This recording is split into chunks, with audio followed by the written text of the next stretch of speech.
It's not the load that breaks you down, it's the way you carry it. I love this quote. I find it very empowering. While we may not have control of our external stressors and circumstances, we certainly have a lot of control of our reaction to those stresses and those challenges in our lives.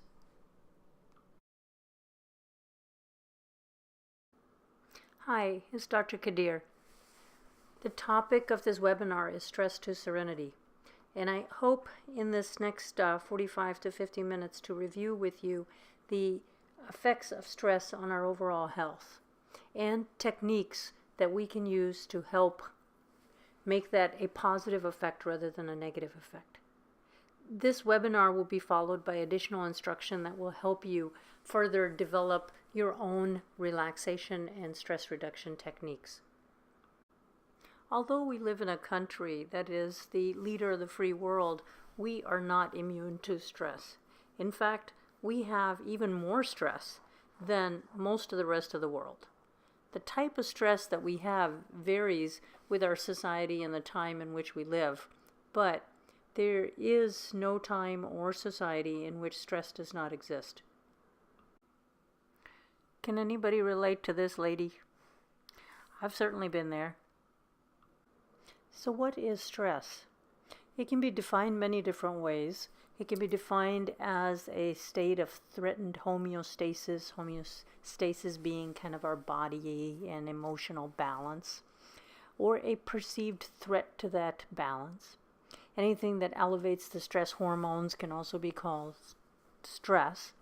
My favorite definition is the last one. It's an imbalance between perceived demands and our perceived ability to cope. So that means it doesn't even have to be real. Imagined or perceived stress is just as bad for us. Ever have one of these days at work? The stats of stress. Stress has a huge effect on our finances. As you can see there, up to 90% of all doctor visits result from some sort of a stress-related disorder. It has adverse health consequences for at least half of us. It is such a wide-based effect on the body that over 1,400 chemical reactions have been identified that occur as a result of the stress. So you can imagine that the effect on the body is quite huge. The stress is work-related, the stress is personal life-related, the stress is finance-related, but the bottom line is that the effect on the body is the same no matter what the cause. So why don't zebras get ulcers? Well, it's interesting that humans are the only species that seem to have a difficult time letting go of that stress response. Zebras, and all other animals for that matter, when they suffer an acute stress, they respond appropriately, but then as soon as the stressor is over, they go back to their baseline. We humans do not do that. We are forever affected. We develop post-traumatic stress syndrome and all sorts of other consequences. It is this prolonged reaction that gets us in trouble. So what is the body's response to stress? Well, this is divided into two main mechanisms.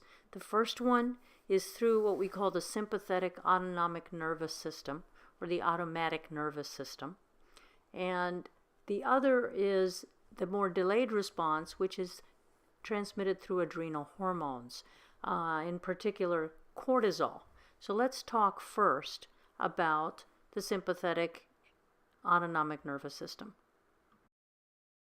The two halves of the autonomic nervous system, the sympathetic and the parasympathetic, must be in balance in order for us to feel healthy and happy. The sympathetic nervous system, as we indicated earlier, is our stress response. It is the fight or flight response. The parasympathetic is the rest and digest. So if we are chronically stressed, we tend to always be activating the sympathetic nervous system. This part of the nervous system was designed to help us escape danger. So it does things to facilitate our body's response so that we can run faster, we can see better. We are not busy trying to digest and reproduce. Those functions are left for calmer times, and the parasympathetic nervous system mediates these. We want a balance of these two systems in order to be healthy and happy.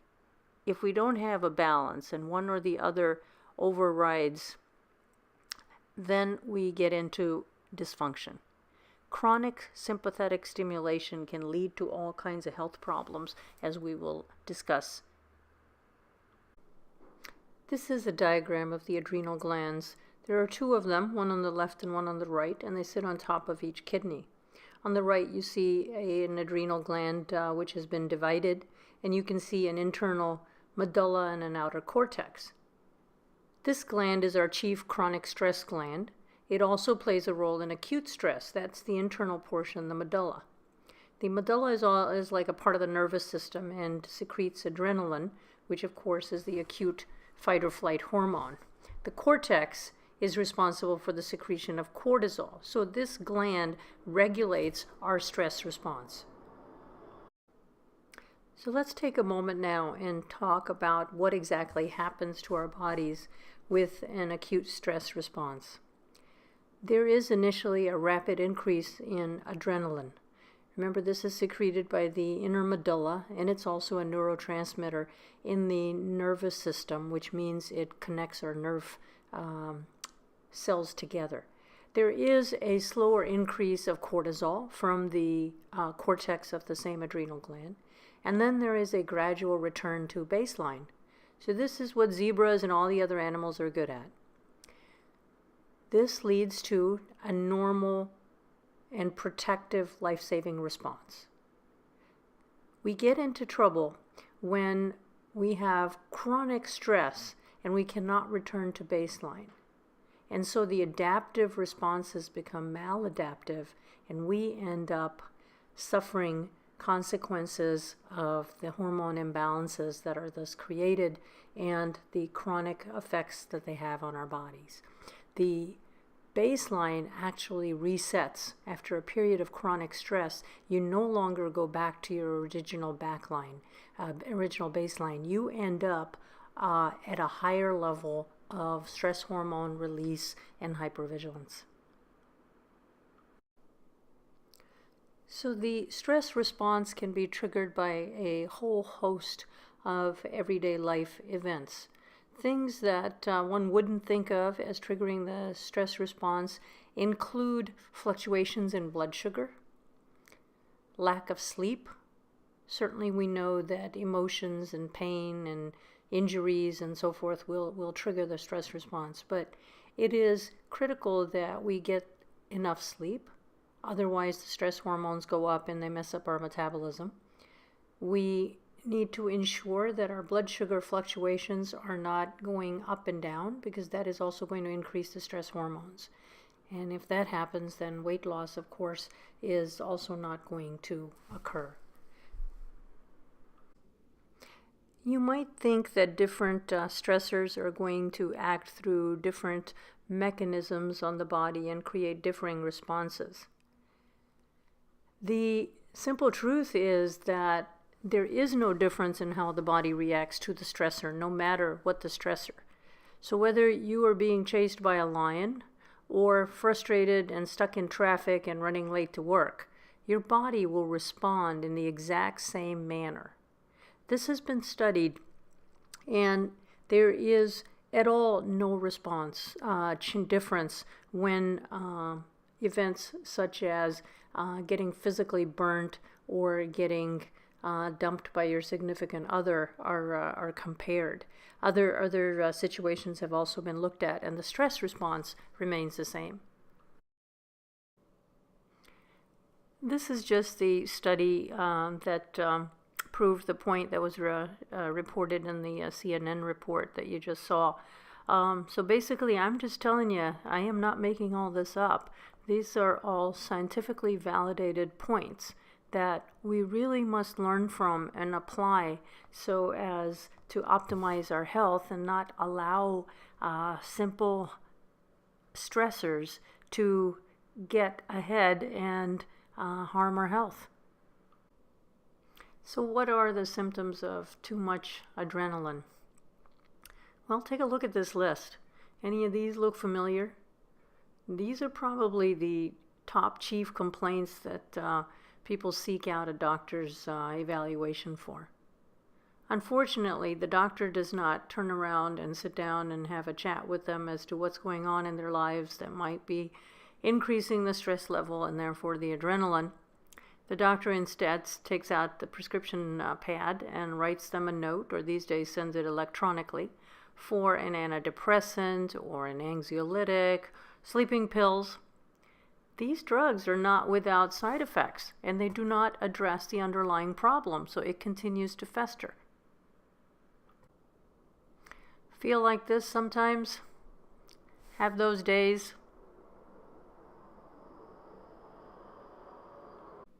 We've talked about symptoms of increased adrenaline. Now let's talk a little bit about cortisol and what happens when there is a prolonged elevation. Take a look at this list. Prediabetes, diabetes, obesity, hypertension, losing muscle mass, osteopenia, osteoporosis, tendency towards recurring infections, memory loss, depression. All of these are caused by elevated cortisol. Unfortunately, this is not something our standard medical system looks at. And if you do not consider the underlying cause and address it, all you're going to be doing is putting little band-aids. So you're going to be just putting your finger over the hole in the boat and trying to keep the water from coming in. That's obviously not the best approach. So cortisol, when it's chronically elevated, will result in everything from diabetes to depression to obesity in between.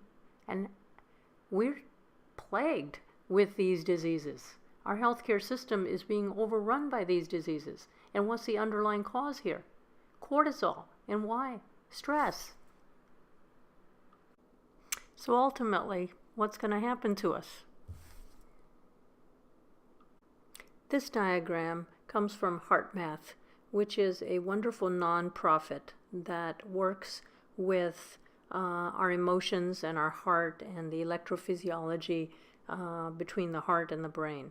It illustrates that stress affects us from the top of our heads to the bottom of our toes and every system in between. I mentioned earlier there are over 14,000 reactions that are mediated in the body by stress. So the consequences are just as huge and can be very detrimental. So let's talk now a little bit about what is stress doing to you.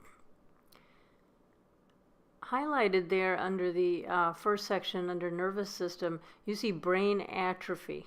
Chronic stress has been demonstrated to actually thin out your brain. This is hard to believe, but this is something that's actually visible on MRI scans. The cool thing is that there is a way to reverse this and a way to actually improve the thickness and substance of the brain. So certainly anxiety and tension and all of that are also consequences of stress. But these, again, can be improved by how we respond to that stress, and that's what we need to focus on learning. Substance abuse is another issue. Obviously, people deal with stress through substance abuse. Cigarette smoking is a huge example of this. I find that smokers really have to find an alternative way to manage their stress, or they cannot quit smoking. Smoking tends to be a way that they combat their stress. It's a very bad way because it leads to all kinds of ill effects, including heart disease and cancer. So let's continue. Other ill consequences of stress include increased inflammation. Now we know inflammation is bad, right? It leads to heart disease, leads to cancer, leads to chronic degenerative diseases such as osteoporosis. It leads to effects throughout the body. Immunity is important for us to be able to fight infections. It is imperative in our ability to fight cancer. Autoimmune diseases are also a consequence of basically bad immunity. Allergies and autoimmunity are both problems with the immune system, misreading self. It does not recognize that it is attacking itself or attacking something totally innocuous, as in the case of allergies. Heart disease, the incidence of which is now huge and remains the #1 killer, is impacted by stress. So it isn't just Lipitor that you want to take and think you're decreasing your risk of heart disease. You've got to address stress. Let's continue. Digestive disorders. I think you've all heard of irritable bowel syndrome. There's a huge connection between the brain and the gut, and the effects of stress on the gut are mediated through the imbalance between the sympathetic and parasympathetic nervous systems. Remember, the sympathetic nervous system takes circulation away from the gut and towards the muscle, and the parasympathetic nervous system returns it back to the gut. So if the gut is chronically compromised with chronic sympathetic overload, what do we expect? Indigestion, also a huge manifestation of chronic stress. We mentioned obesity already, where elevated cortisol levels keep you from losing weight. And obesity increases the risk for diabetes, heart disease, and cancer.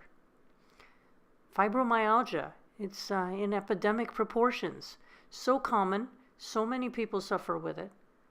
Muscle spasms, muscle aches, all of these things have a direct link to stress.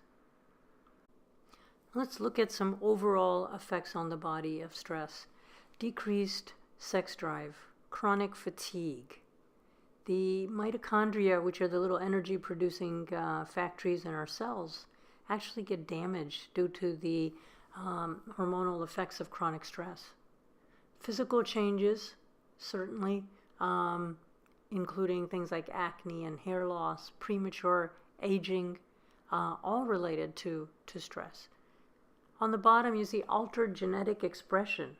So while you can't change your genes, you can certainly control which ones are active and which ones remain inactive. Certainly you want the better, more favorable ones to be active. And you can control this through stress. Chronic stress will tend to activate genes that are not good if you want to live long and healthy lives. Let's now look at stress from a higher vantage point. You know that something is really big news if it makes the cover of Time. So here, Time magazine is looking into the effects of maternal stress during pregnancy. And the consequences are literally earth-shaking. So the first question is, does maternal stress impact the fetus during pregnancy? The answer is absolutely yes. Here is a published study that looked at maternal stress based on measurements of stress hormone and the effects on the infant, including the length of the gestation, which means risk for prematurity, as well as the responsivity of the fetus to challenge. And they found an absolutely astounding effect on the fetus. Next question is, does the maternal stress impact the fetus after birth? And the answer once again is yes. Here's a study documenting that infant temperament was affected by maternal stress during the pregnancy. So you know those cranky babies, they're cranky for a reason.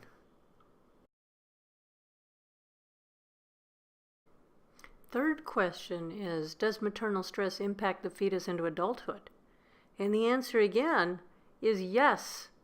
And this probably has the biggest long-term consequences.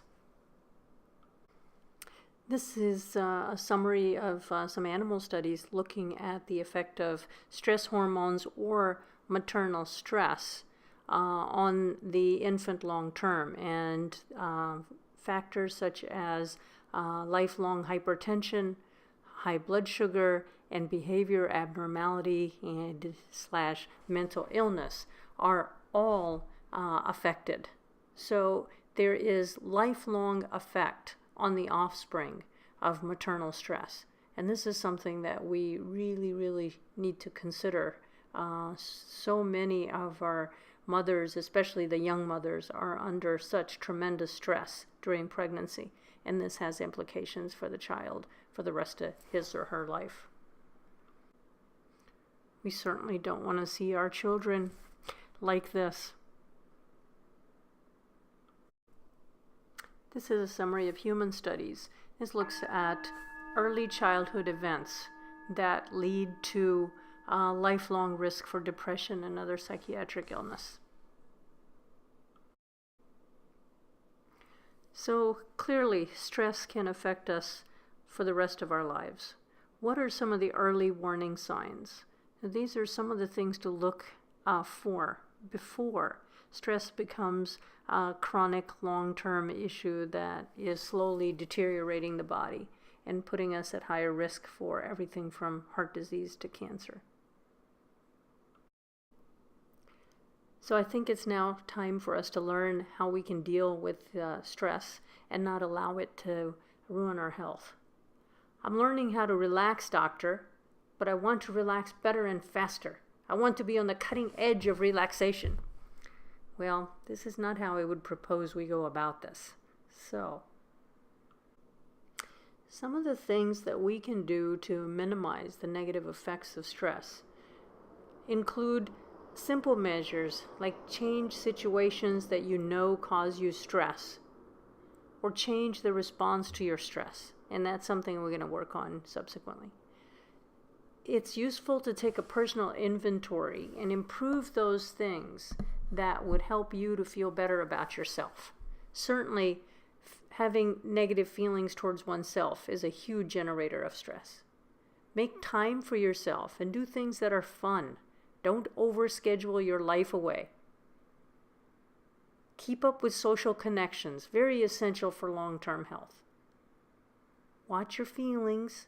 Don't suppress them, express them. Set reasonable expectations, both at home and at work. Don't worry about things you can't control. It's the old Serenity prayer all over again. Remember, we can't always change our external environment, but we can change our response to it.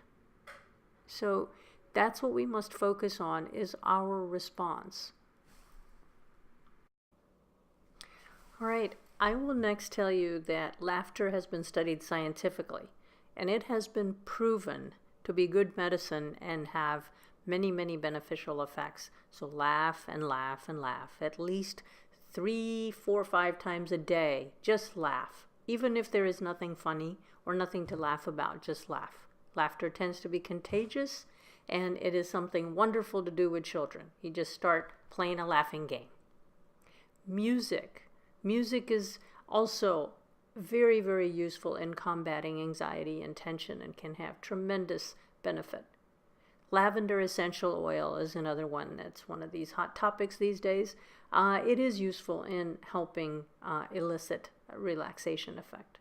Learn meditation techniques, and these can include anything from counting your breaths to a guided meditation that you listen to, prayer, yoga. Any of those things are extremely useful. Mindfulness meditation, as taught by John Kabat-Zinn from Harvard, is another very useful and scientifically proven technique. Meditation of any form, whether it is walking, sitting, running, golfing, is good. Whenever you are in the moment and the rest of the world kind of fades away, you are meditating. If you're a high-tech kind of person, the HeartMath biofeedback coherence training is an excellent tool, and this will help you to improve the unhealthy response. There are a number of guided meditations, and in your binder you have links that you can use these for free. There are also guided meditations you can purchase. You can get CDs from the bookstore as well. That can be very useful. Let's talk now about the relaxation response. This is something that helps us to tune down that sympathetic nervous system and to stimulate the parasympathetic nervous system. And this is something that we can access and improve. Breathing is probably the simplest technique to do this. When you inhale, you're using your sympathetic nervous system. When you exhale, you're using the parasympathetic nervous system. So we want to try and, as we focus on our breathing, prolong that exhalation. This will help us to increase the parasympathetic dominance. Gratefulness, practicing it on a daily basis, if not an hourly basis, is a wonderful practice. I am blessed for all that I have.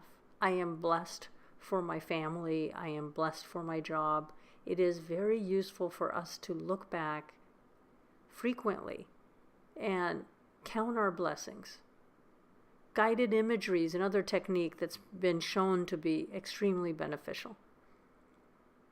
And one can get tapes and CDs and internet free downloads that help with imagery of various types. So whether you're trying to deal with asthma problem, a cancer, or some other pain-related issue or such, you can find an imagery technique that will help you.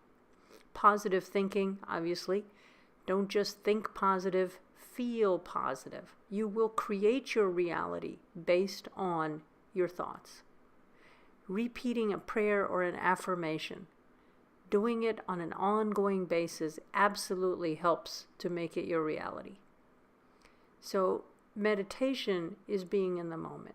And that's what I want you to do, is to find your own meditation. And if that is breathing, if that is yoga, if that is prayer, whatever that be, it may be golf every Saturday. Whenever you're in the moment, that's what you want to capitalize on. Laughter we mentioned already.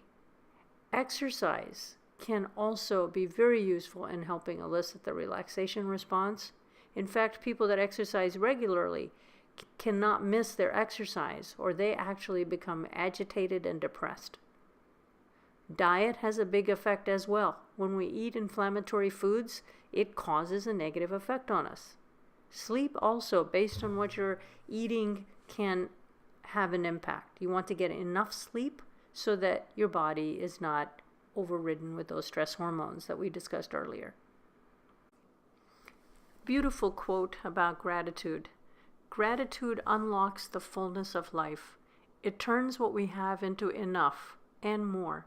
It turns denial into acceptance, chaos to order, confusion to clarity. It can turn a meal into a feast, a house into a home, a stranger into a friend.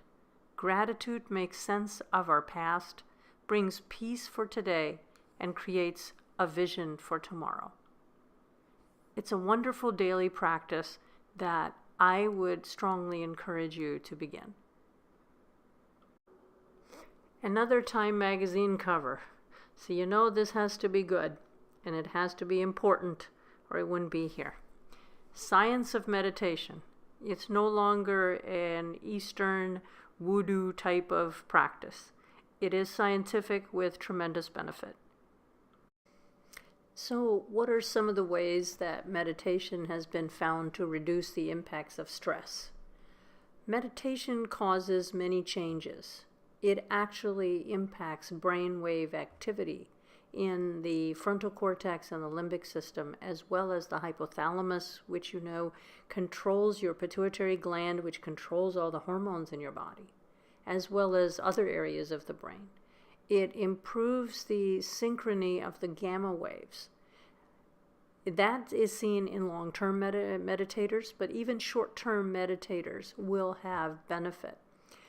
We talked about genes and how we can't change our genes, but we can alter how our genes are expressed and which genes are expressed. So meditation does this so as to make active the beneficial genes.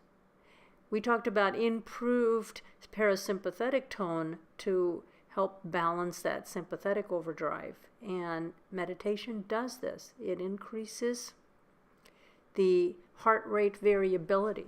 This is something that's been shown to be associated with good long-term health outcomes.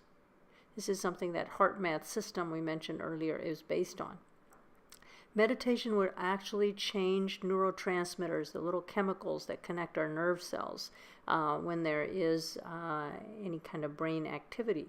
It improves the neurotransmitters we want, and it decreases the norepinephrine, which is, of course, like epinephrine or adrenaline, and cortisol. So it is countering the effects of those stress chemicals. It increases that cortical thickness, the brain thickness we talked about that tends to be deficient in people who have been under chronic stress. So another study kind of documenting what I'm saying and proving to you that it isn't all fiction. This is entitled Epigenetics and Psychoneuroimmunology, Mechanisms and Models. So it says stress is an epigenetic modification. That means it alters which genes are expressed. Meditation and prayer also do that, but in the opposite direction.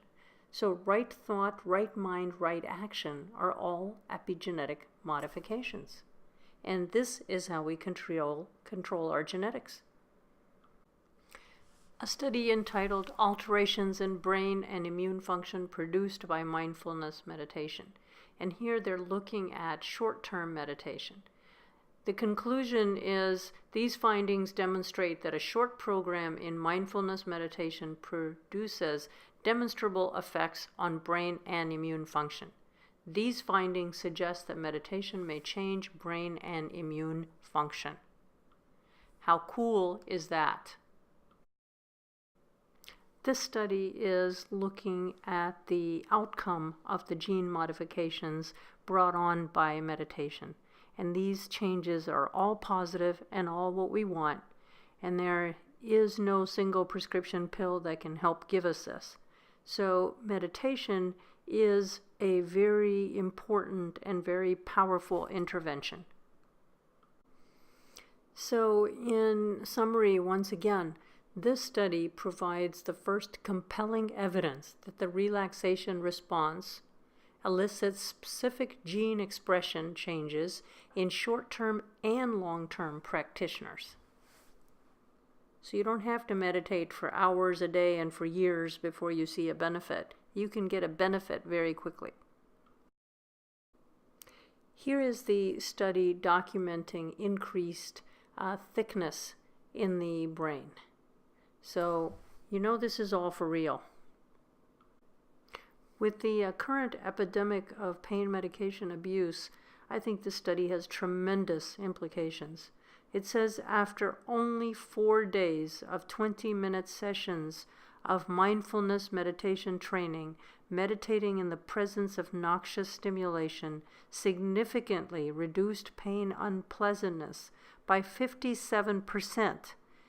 That is more than half, and pain intensity ratings by 40%. I think this is huge.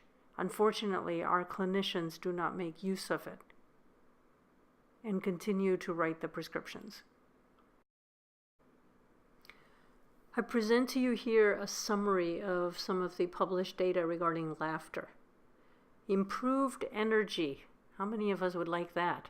Circulation, immunity, natural killer cells, decreased stress, anxiety, pain, muscle tension, release of the feel-good hormones called the endorphins. We know exercise does that too. It vocalizes emotion and stress. It's a social magnet. We've talked about how important social interaction is for overall health. So my simple prescription to you to activate that relaxation response includes breathing. We've talked about the 4-7-8 breath, gratefulness, imagery, and positive thinking. I think a daily practice of gratitude, perhaps every morning when you get up, is a wonderful thing. Repeating an affirmation or a prayer, it actually works. Meditation, being in the moment. I think it's most useful for new meditators to use a guided meditation. And that being you're listening to a CD or something on your computer or smartphone. That's the easiest way to begin. Laughter. I think you should make yourself laugh as many times a day as you can. I would say put a minimum at 3 to begin with and end towards every hour. These 5 things will make a tremendous benefit in your overall health as well as happiness. I want to introduce you to maybe one of the longest words you've ever seen, psychoneuroimmunoendocrinology. This is looking at the connection between the psyche, the neurology, the brain, the immune system, and the hormone systems, the endocrinology. What we think and feel actually creates health. What we think and feel also create disease. Spiritual beliefs impact health. These are all scientifically validated points. So if you think negatively, you will create negativity. If you think abundance, you will create abundance. If you think that you are going to be in poor health, guess what? You're going to end up in poor health. But if you focus instead on wellness and reaching towards that, that is what you will attain. Said another way, what we think and feel determines what molecules are released into our bodies. The molecules in our bodies determine what we think and feel. So here we have a circle, but we can intervene at that upper part of the circle. So we can determine which molecules, the stress hormones or the happy hormones, are released based on what we think and what we feel. I guess I can't say in enough different ways, can I? The mind affects the body and the body affects the mind. So stress, anger, jealousy have negative or pro-inflammatory effects on the body.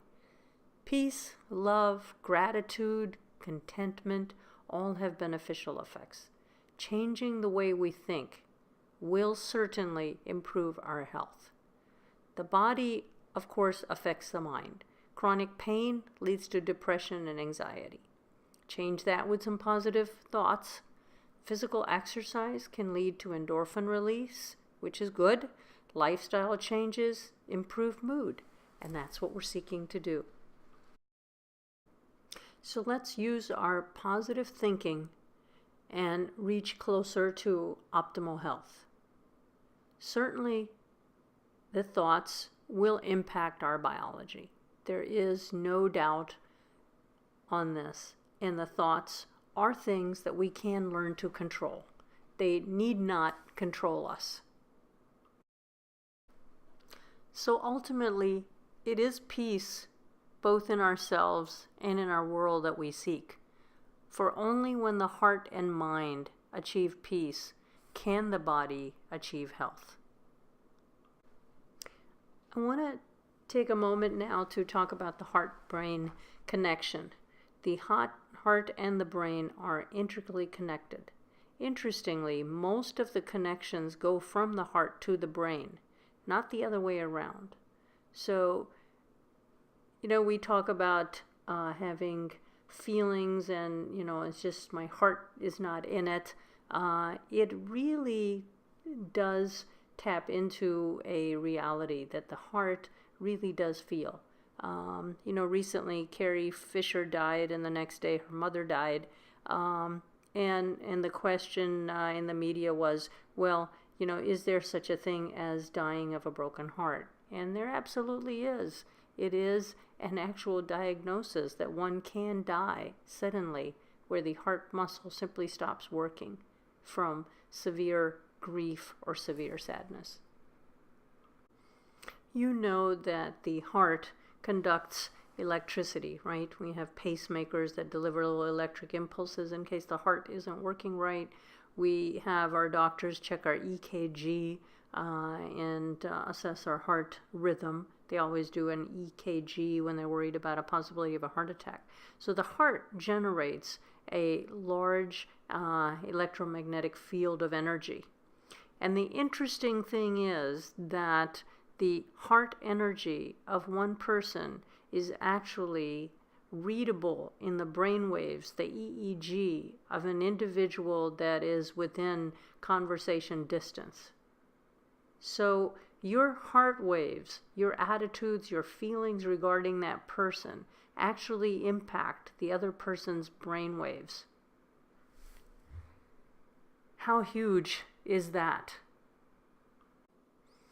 Well, since we're in the electromagnetic energy waves, let's talk a little bit about the new physics, where science and spirituality meet. You may have heard of the term quantum physics.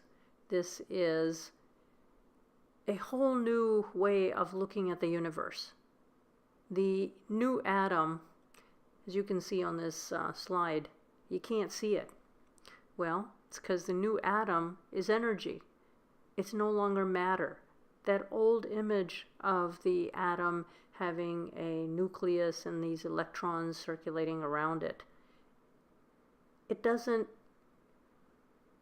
exist anymore in the new physics. So we basically are energy. The universe is energy. And that energy impacts the energy that surrounds it. So surrounding yourself with positive people is going to have tremendous positive benefit on your health. Surrounding yourself with negative people is similarly going to have an adverse effect on your health. And you really should take a look at your relationships and see where you can make changes to set yourself up for success. We can't replace family, but sometimes we have options with other individuals in our lives that may be giving us more stress than love.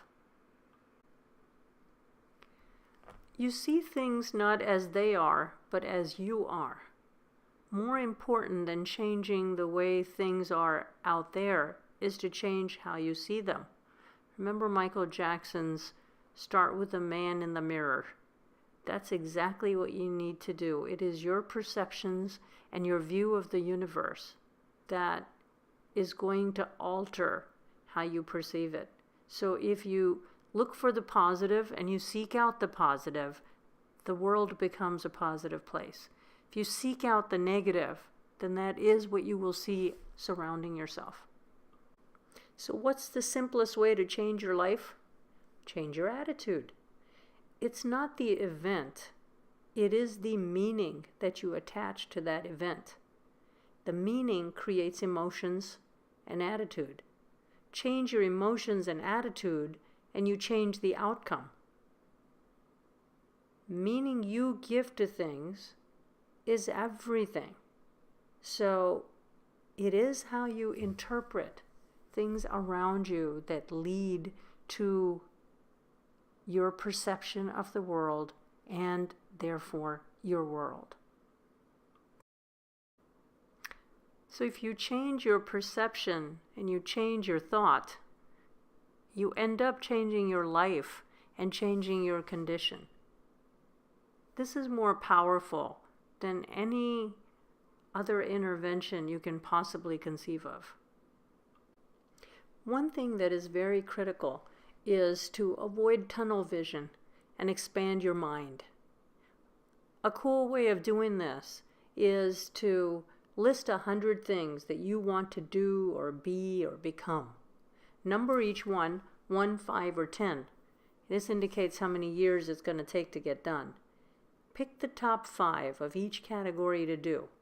This will put things in front of you that are challenges and will encourage you to go forth and get you out of the day-to-day rat race that you're in. Another wonderful tool is a vision board, and you can come up with various categories that you like. These are some of my favorites, and you can cut out pictures, print out pictures of things that you want to attain and build a vision of your future. And as you do that, you will achieve it. It will give you a target out there, and it will help get your perspective in order. A little guideline on how to write or develop an affirmation. Always use the present tense. Make it positive, never negative. Write it down, personalize it, feel the success of the affirmation, and set a specific time each day that you practice this. So something to the tune of, I am healthy. I have wonderful people in my life. I am blessed with a wonderful opportunity. These affirmations will help bring these things to your reality. One final thing I want to introduce you to, and that is something called the emotional freedom technique. This has been around for a couple of decades now, and I'm giving you the website of the fellow who initially founded this. He was an engineer at Stanford and then became an ordained minister. And so this is very interesting in that it's kind of a combination of acupuncture, physics, spirituality, and I think it's an extremely powerful tool. So this is something I will be hopefully arranging a particular class just to help us get started in this. But I think this is going to become a very, very powerful tool. So I want to wish you the best for your journey back to health and for your journey as you learn to explore your inner self. And I think in that process you will reach peace and you will reach prosperity and you will reach good health. My best to you. Take care.